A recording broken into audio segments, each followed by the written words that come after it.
do a quick video of a review of the Western Striker salt spreader, my thoughts on it.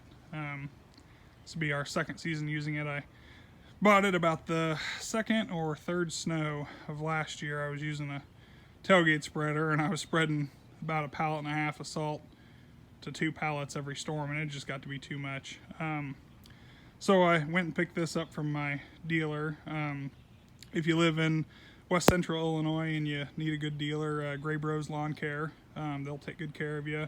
If you live up by Burlington, talk to Brosines. They're a great dealer, always got good parts in stock, and help you out, good friendly folks. This spreader's been a great spreader. I had it on the back of my GMC W4500, which is a big Isuzu cab over truck. It worked phenomenal. The wiring harness was long enough for that long of a rig, but that truck, it's so expensive to maintain that big of a truck. I had 10 grand in repairs last season with the rear end and electronics, and so I moved into a 2020 Chevy 3500 HD. This is a 1.5 cubic yard spreader. It is a phenomenal spreader for the money. It's the stainless, obviously. It does a great job broadcasting evenly.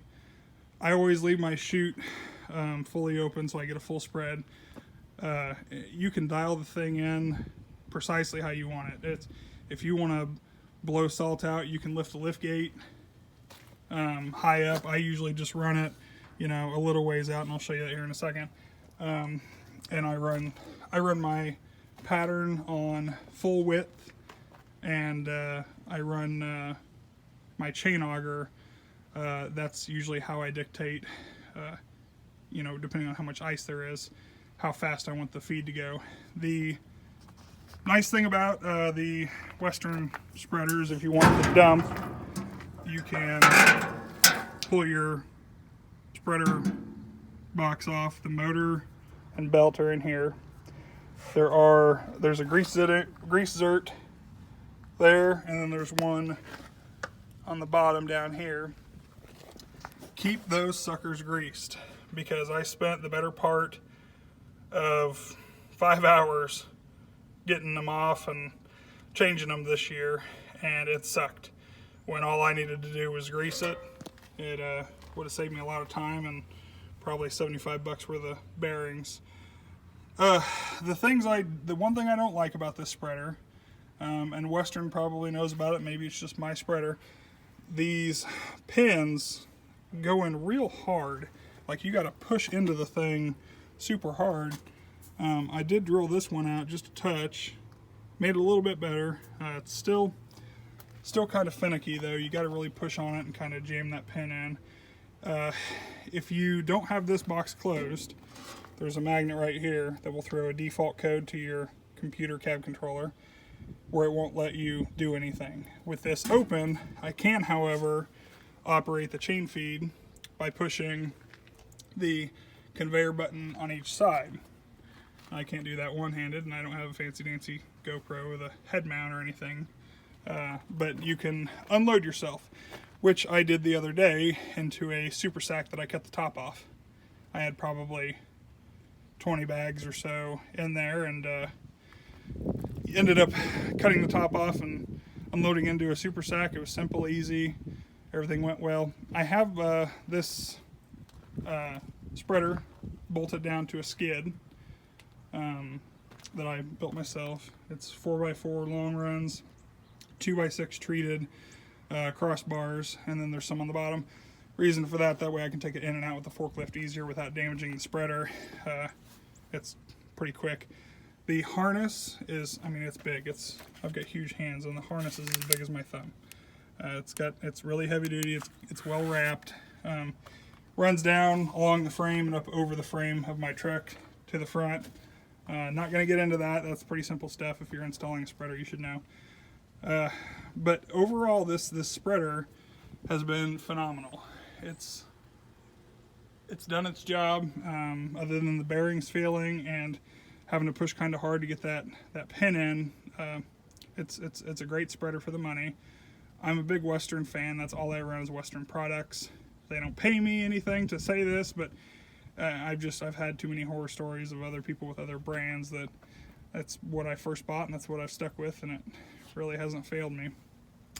Make sure you stay tuned and subscribe. I'm going to do a video on how to wire in the relay. So instead of buying this relay to wire in accessory lights, I can tell you how to do it. Do a video on that. Going to do a video on building a pre-wet system for this, because I'm going to be pre-wetting brine with the spinner this year. So I'll do a video, so make sure you subscribe and like this video, share it. Helps everything. The in-cab controller, let me close this so I can operate the spinner. A lot of folks will want to hear how quiet it is, and so I have my controller. There's a toggle there. I hit that toggle and that gives power to my controller.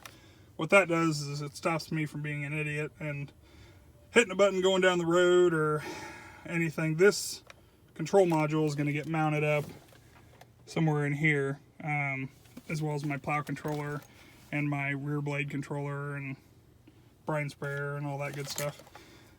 The controllers are super simple. My light system on the back, hit a button, light turns on, lights are on the back, they're real bright, nice. I can also turn the rear lights on by pushing the work light button on the back of the spreader. Turning the spreader on, might be able to hear it, just turned it on. You got great control over your width. You can go down to just a few feet of width, 6 feet of width to, I forget, a 25 foot wide swath. Turn the chain speed up. So we're at full bore there. Even if I hit the blast button, it's gonna ramp it up. Oh, maybe I'm one click down. So I'm at full speed, and you can probably hear it. That's blast. That's gonna put down quite a bit extra.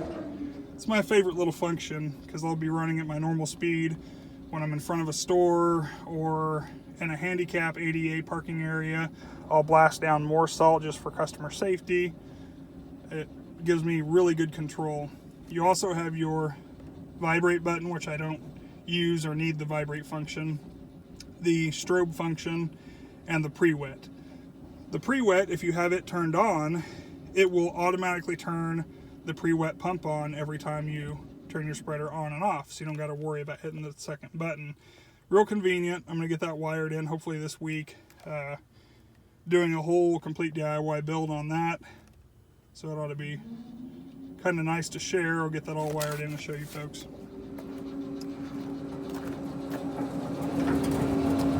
The biggest thing with these spreaders, keep the bearings greased. I learned a hard lesson greasing. There's five bearings to grease, 5 zerks. Luckily my roller chains didn't lock up. It was just my spinner, which I could pull that off fairly easy.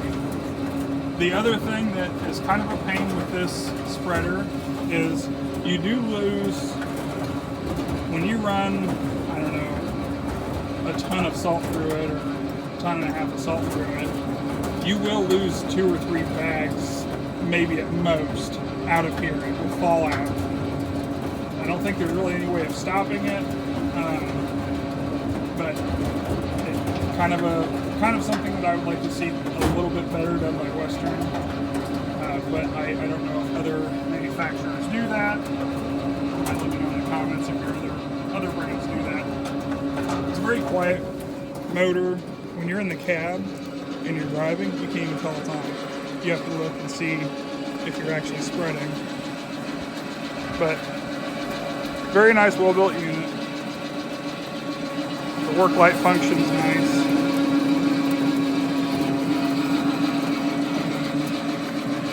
And the safety options on this spinner are phenomenal. If I disconnect this, it's going to instantly shut off because it's throwing a code. Hey, you're in a pinch point, you're going to get your hand stuck. it's safety oriented.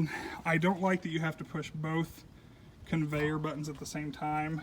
I don't know, I feel like it's a little bit over redundant, but I know it's just to make sure you're not getting your hand in there trying to reach for cloths and things like that, but that's really about all there is to it. It's a great system, and you should give them a try. So, thank you much. Make sure you like and subscribe. Thanks. Bye.